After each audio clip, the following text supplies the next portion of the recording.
उत्तराखंड के कई इलाकों में भारी बारिश के बाद हालात बिगड़ गए हैं। बारिश की वजह से चारधाम यात्रा रोक दी गई। जानकारी के मुताबिक अब तक अलग अलग इलाकों में करीब 5,000 यात्री फंसे हुए हैं। सबसे ज्यादा करीब 2700 यात्री केदारनाथ में फंसे हुए हैं। तो वहीं बारिश और पहाड़ का मलबा गिरने की वजह से 65 सड़कें बंद कर दी गई। इस वक्त टीवी स्क्रीन पर आप ये 3 तस्वीरें देख रहे हैं। ये तस्वीरें नैनीताल, चमोली और केदारनाथ की हैं, जहां जोरदार बारिश के बाद इलाकों में पानी भर गया, जिससे लोगों की मुसीबतें किस तरह से बढ़ चुकी हैं, किस तरह से यात्री फंसे हुए हैं, हर वो तस्वीर इस वक्त आप देख रहे हैं। पहाड़ का मलबा सड़कों पर गिरने की वजह से कई रास्ते बंद हो गए। आवाजाही पर इसका सीधा सीधा असर पड़ा है। लोगों को पहाड़ों पर नहीं जाने की सलाह दी जा रही है, उनसे अपील की गई है।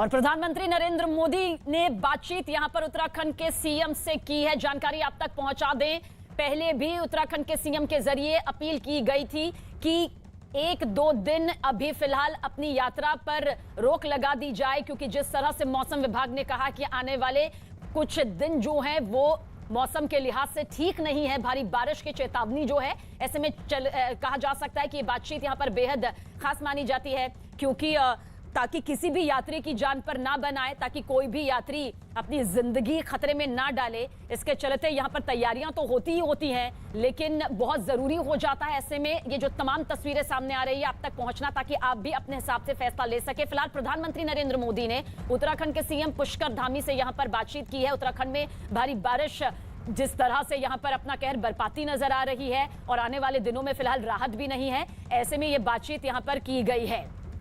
तो प्रधानमंत्री नरेंद्र मोदी ने उत्तराखंड के सीएम पुष्कर धामी से यहां पर बातचीत की है और इस बातचीत में हालात की जानकारी पीएम मोदी के जरिए ली गई है।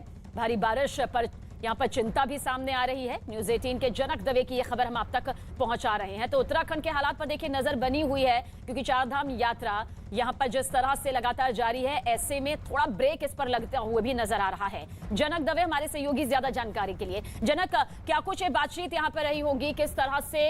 जाहिर सी बात है कोशिश यही है कि किसी भी यात्री की जिंदगी खतरे में ना पड़े। जाहिर सी बात है, देखिए आप सभी ने जानते हैं कि चारधाम यात्रा भी चल रही है और लगातार बारिश जो हो रही है पिछले 48 से 72 घंटों के बीच में, उसमें लगभग 8 से ज्यादा लोगों की मौत हो चुकी है और बाढ़ का कहर वहां पर ज्यादा है। कई जगहों पर पानी का सैलाब वहां पर देखा जाता है, सैलाब है वहां पर। और उसके अलावा सोनप्रयाग और इसके आसपास के इलाकों में भूस्खलन हुआ, लैंडस्लाइड हुआ, उसके चलते भी वहां पर काफी नुकसान पहुंचा है। तो ऐसे में पीएम ने सीएम पुष्कर धामी से बात की और जो भी केंद्र सरकार से मदद चाहिए होती है वो पहुंचाने की भी बात कही है। और साथ ही में उत्तराखंड में अभी भी जो कई यात्री, चूंकि वहां पर चारधाम यात्रा चल रही है, तो कई यात्री वहां पर पहुंचे हैं, तो वहां उनको किसी भी तकलीफ ना, उनका राहत रेस्क्यू तरीके से हो, रिहेबिलिटेशन प्रॉपर तरीके से, सारी बात की जानकारी न केवल सीएम पुष्कर धामी बल्कि जो उनके मिनिस्टर हैं अजय भट्ट, उनसे बात की और पूरी जो इलाके में किस तरीके के हालात बने हैं उसकी सारी जानकारी प्रधानमंत्री मोदी ने ली है। चलिए आप नजर बनाए रखिएगा जनक, आगे भी आपसे अपडेट लेते रहेंगे।